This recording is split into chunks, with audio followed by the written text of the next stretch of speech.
Honey, I just got a call from the hospital. The nurse said Dad passed away a few minutes ago. Oh my goodness. How did he pass away so suddenly? He was doing okay last night when I visited him at the hospital. I thought he was out of the woods for the moment.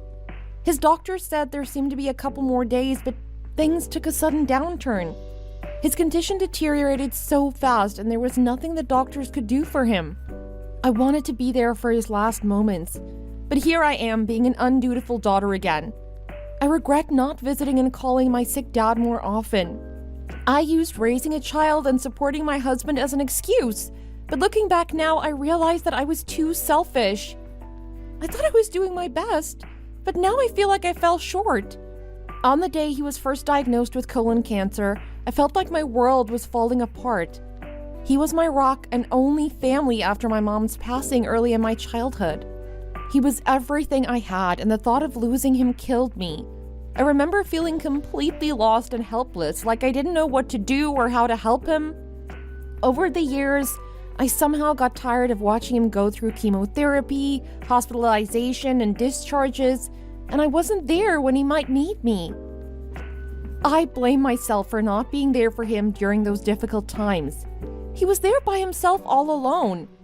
I should have visited him more often and called him more frequently to check in and see how he was doing. I can't even imagine how he must have felt being sick all alone. It's such a relief to know that he'd be happy in a place without pain, but my heart can't accept the reality that I can't see him anymore. I wish I could have been there for him more, and that I could have eased his suffering in some way, because just like he was all I had, I was all he had. I hope that he knew how much I loved him and that he forgives me for not being there for him as much as I should have been. I miss him already, but I hope that he's at peace now. Don't blame yourself. Do you hear me? It wasn't your fault. You weren't able to be there for Jerry's last moments because I was away from home on a business trip. You couldn't help it. Sarah has developmental disabilities and you were already overwhelmed by taking care of her. You had to be there for her because you're her mom. If you need to blame someone, blame me. I could have been there for Sarah, so you could have been there for Jerry if I wasn't on a business trip. I'm sure he understood your situation. He's your father and he loved you more than anything in the world. Do you think so? Would he understand? Of course he would, so don't beat yourself up too much and blame yourself. Just wait for me, I'll be right there. You're the only child, so I'll be there on your behalf for the funeral to greet the guests. Thank you, David. I appreciate it. By the way, didn't he have a lot of assets? Didn't you hear anything about it? I don't know yet. How much do you think it would be? He invested in stocks and had a townhouse as well. He also had savings and CDs, so I assume it would be worth about $1 million total. But I'll be able to find out the details when I speak to the lawyer. What a jackpot! He left us such a great gift. What's wrong with you? Are my dad's assets really that important? What is this uncomfortable feeling that seems like you're more interested in his assets than in the sadness of his passing? Oh, that's impossible. You know well that I've always thought of your father as my own father. It's just that losing such a great father like him is more heartbreaking and painful for me than for anyone else. So don't misunderstand me and make me feel sad. I remember when I first met him. He greeted me with a big smile and a hug that made my heart warm. I was so nervous about meeting your father for the first time, but his smile comforted me so much. Although I didn't express my affection towards him very much, I loved him as my own father. I miss him as much as you do. Thank you for saying that. It comforts my heart. A sure thing, Brenda. I'll be there for you and stand next to you strongly. I'll protect you, so don't worry about anything, okay? Glad to hear that. Drive safely and see you soon. Hello. I'm an ordinary housewife who's been married for 15 years and has a 9-year-old daughter with developmental disabilities. My husband and I met at our first job after college and got married after dating for about a year. We almost gave up on having a child, but a precious life came to us when we least expected it, and we were overjoyed. This was Sarah. However, she was born with developmental disabilities. My husband can be somewhat selfish and temperamental, and we had many arguments in the early days of our marriage. However, I tried to understand him because I thought that raising a child with developmental disabilities will also be emotionally challenging for him. I took care of our daughter's treatment entirely by myself, by seeing the doctor and taking her to the therapist twice a week, and I tried not to burden him unless it was absolutely necessary. Looking back now, it was foolish, but I felt like I was responsible for giving birth to a child with developmental disabilities, even though I knew it wasn't my fault. When my father passed away, my husband comforted me and said he would willingly take care of me. I was touched by his words, without knowing what was waiting ahead of me. I couldn't have imagined what kind of twists and turns were waiting for me ahead.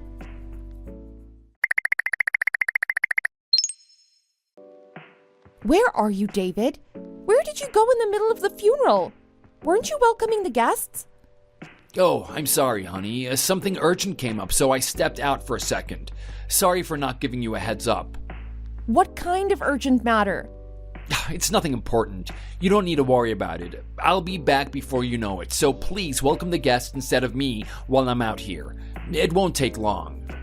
Who is that woman you're with? What? What woman? Is that a joke? It is not funny, honey. That joke is not funny at all when we're in the middle of your father's funeral. I'm talking about that woman you couldn't stop kissing in the car. Who was that slut doing inappropriate stuff with you in my car? I said it's not funny. I think you've watched too many soap operas. Are you making jokes to try force a smile because the sadness of losing your father is too much? But I am not finding it funny. Such jokes shouldn't be made even for the sake of making jokes. I said stop playing around and tell me straight what's going on. Don't get me mad. You don't want me to get mad right now. I mean, what kind of woman are you talking about? I understand that you're going through a hard time because of Jerry, but don't you think it's unfair for me if you make an irrational guy in a situation like this? How can you be so mischievous and shameless? How dare you bring a woman to my father's funeral and engage in such filthy behavior? Do you think I'm a joke? What filthy behavior are you talking about? Do you have any evidence? Do you have any evidence showing I engaged in such inappropriate behavior with another woman? I'm not going to stand it anymore if you keep accusing me of what I didn't do when you don't even have the evidence. Do you understand? I won't let it happen even if it's you. You can't falsely accuse me or insult me out of nowhere. I have a photo in my hand right now of you doing dirty things with that woman wearing vulgar makeup and a cheap dress. I have the evidence in my hand of what you're denying. Oh, how could you possibly have a photo when you must be hectic taking care of the guests? How in the world were you able to follow me to the parking lot and saw me? That doesn't make any sense. That's right. I was busy taking care of the guests. But do you know who wasn't? Sarah. Didn't you realize she followed you? She said she saw her dad heading out, so hurriedly she followed you. She followed you all the way to the parking lot, calling out Dad on her way, but you weren't able to hear her, probably because you were too excited to see your mistress. She told me with a frightened face that her daddy enthusiastically kissed a stranger in the car. Did Sarah really say that? She said she had no idea what her daddy was doing exactly, but she knew that it was a bad thing to do. She thought she needed to take the picture so she could show it to me. Are you sure you're a dad when you showed such disgusting behavior to your daughter? Are you saying it was possible for Sarah to do all of that when she has developmental disabilities? I thought she was just a fool with mental problems, so it's pretty unexpected. Are you sure she has developmental disabilities? Did you play me by coming up with excuses for her being sick to stay home because you didn't want to work? What the hell is the matter with you? Do you even know what you're saying? Well, that seems to be the truth. How can someone with developmental disabilities can take a photo? Isn't that difficult for even a normal kid without disabilities? Do you know how much effort I've put in for Sarah? I even quit my job to focus on her to see the doctors and go to therapy at least twice a week. Did you even know that there are different levels of disability within developmental disorders? Sarah is at the level where she's capable of living a mostly normal life. She can distinguish what's right and wrong, and that's why she was able to think to leave evidence by taking a photo. And yet you didn't even care enough about your own daughter to realize that. Do you still think you have the right to call yourself a father? What responsibility are you talking about? It's your responsibility because you're the one who gave birth to her. You have no right to complain about it. So why did you give birth to a defective baby like her to begin with? You should have given birth to a normal child like everyone else. Then you could go on and have a job and you didn't have to put in any kind of effort. Taking care of your sick child is your job as a mother. Why are you trying to pass the blame onto me?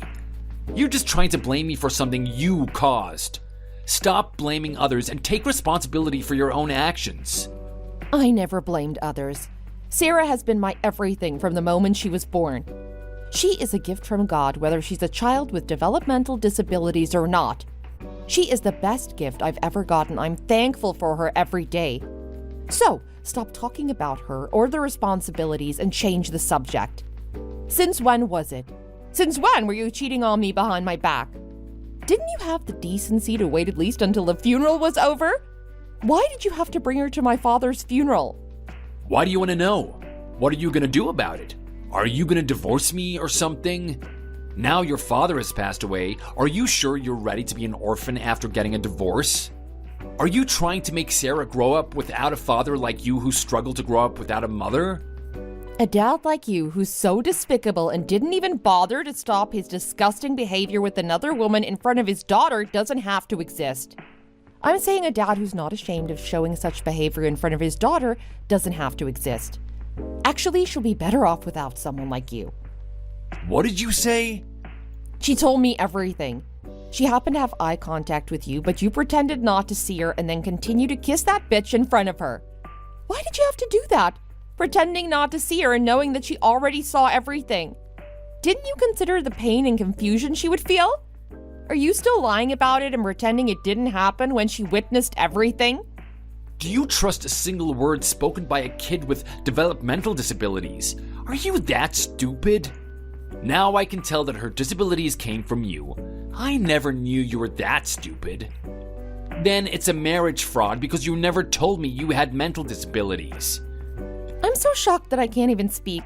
After all this, you're now accusing me of being retarded and committing marriage fraud? Sarah may have a developmental disability, but she doesn't make things up out of nowhere. How dare you give my precious 9-year-old daughter a painful wound that she'll never forget? I will never forgive you for this. Do you still not realize that it's all your fault? You only cared about Sarah and your father's illness, so I had no choice but to seek comfort from another woman because I was so lonely. It's not wrong for me to seek the attention, comfort, and love that you couldn't give me from another woman, is it?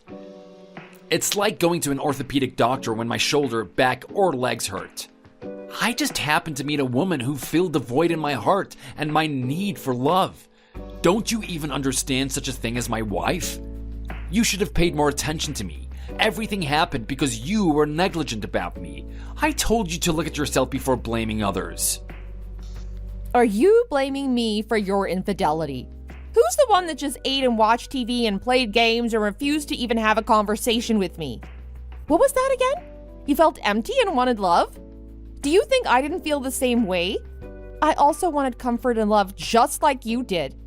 But when I tried to fill that void for you, did you ever try to accept it? Who was the one that wouldn't even look at me or say a word when you came home and just ate the food I prepared for you and watched TV and played games? Are you trying to deny your own actions and blame it all on me? You were gonna fill me up? Oh, don't make me laugh. I have my own fantasies about women. Even if I'm starving, I don't have so much of an appetite that will make me eat anything in my sight.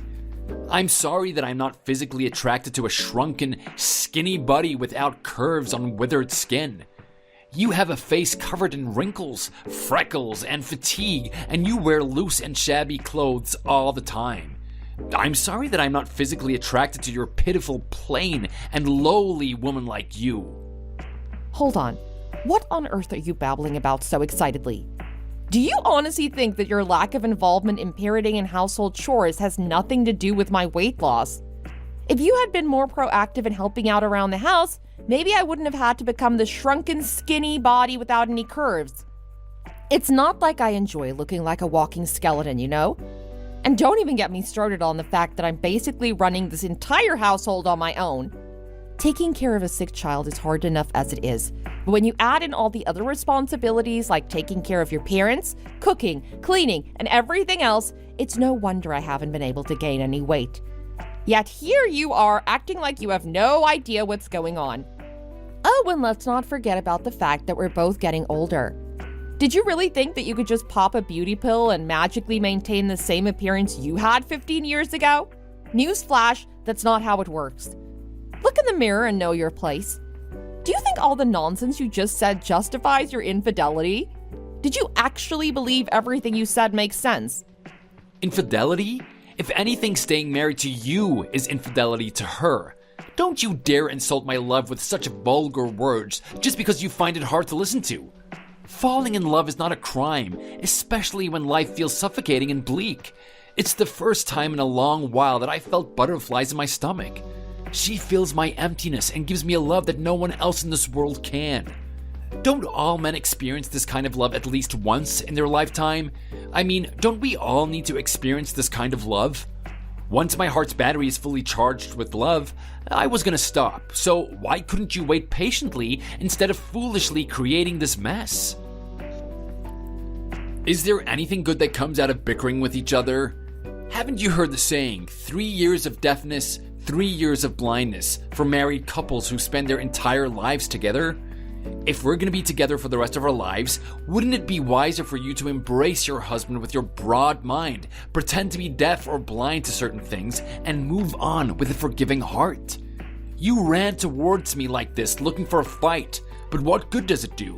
Won't you be the only one who becomes more miserable in the end? Are you talking about a century ago? Why should I endure and pretend not to see such a dirty sight when I'm perfectly capable of everything? Do you even bother yourself to take care of Sarah or do household chores? You're not needed anyway. Or rather, it will be better if you were not here. Sarah and I would be better off without you. Do you have any idea how hard it is for me to raise someone else's grown-up son, let alone my own sick baby? I don't understand why you're so confidently talking to me when all you know how to do is eat, sleep, and use the bathroom when you're in your 40s. Take this opportunity to divorce me and meet as many women as you want to satisfy your desires. Go back to your mother and stay with her, who still quarrels with me about losing her son to me. It's for your own good, so hurry up and find your way out of here. That sounds like a plan. We should go through the property division sooner than later to make that happen, shouldn't we? Hand me half of what your father left. It'll be about $500,000, right? I'm gonna divorce you as fast as today, as long as you give me that money. You've got to be kidding me. You think even a dime of that is going to you? Why would a complete stranger like you covet my family's property? Your greed is so excessive that it's disgusting.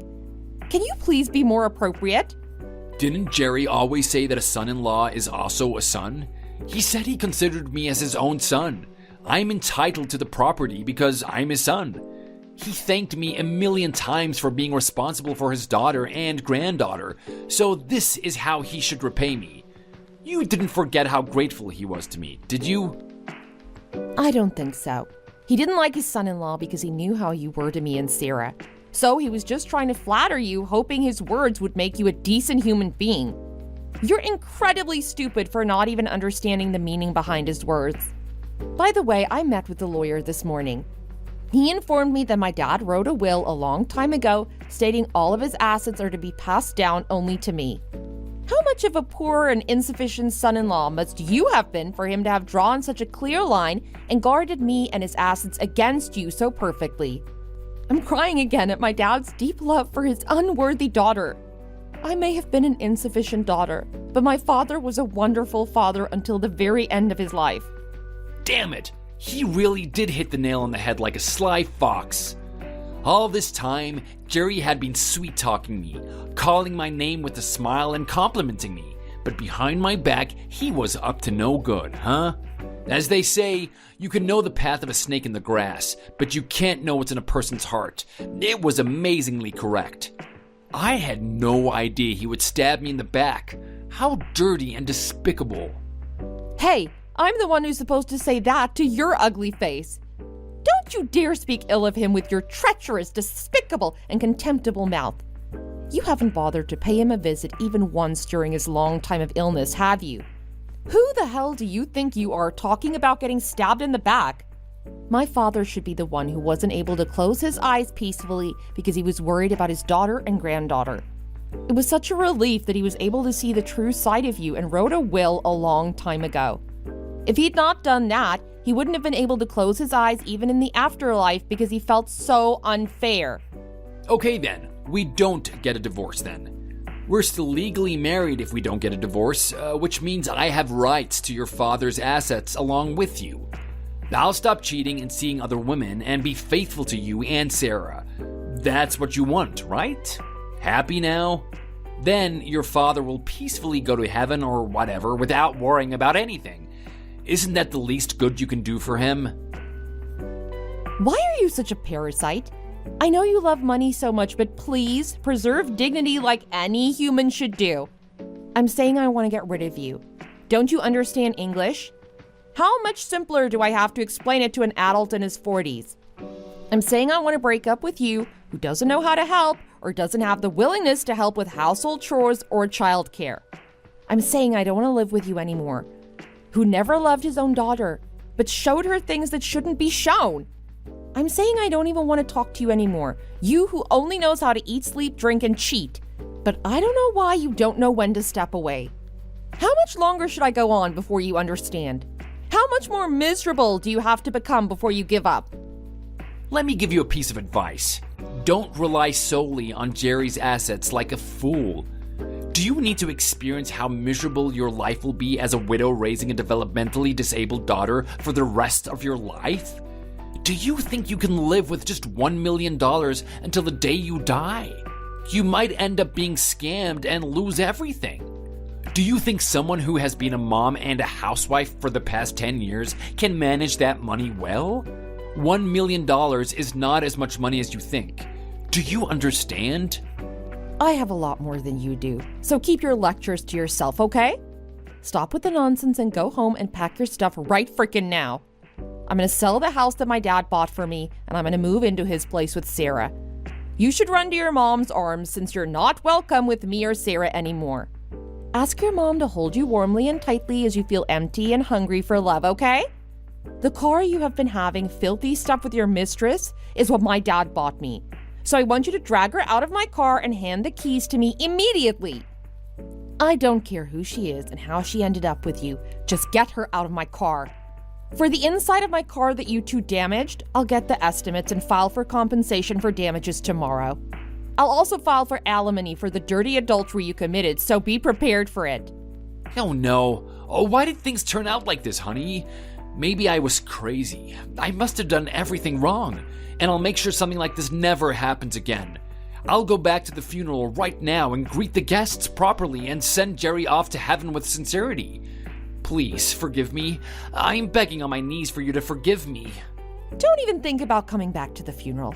I'll have my cousins beat the crap out of you.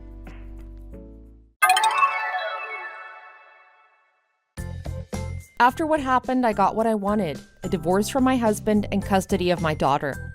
My ex-husband willingly gave up the custody of Sarah, saying he never needed or wanted such a girl with developmental disabilities in the first place. Seeing his shameless face made me relieved that I could divorce him before it was too late. Considering the fact that my daughter has more sensitivity and fears than normal children, she must have been emotionally shocked and hurt by what she witnessed. Therefore, we agreed that there would be no visitation between Sarah and her dad for a while. It's bittersweet that it was easy for us to agree on no visitation between Sarah and my ex-husband, because he didn't want to see her anyway. I am receiving child support regularly, though. On the other hand, I'm still doing my best for my daughter's treatment. I started working part-time as a cashier at a grocery store because I got bored staying at home while she was at school. For the happiness of my daughter and myself, I'm working with a smile today, too. Thanks for watching. If you liked the video, please like and subscribe for more videos.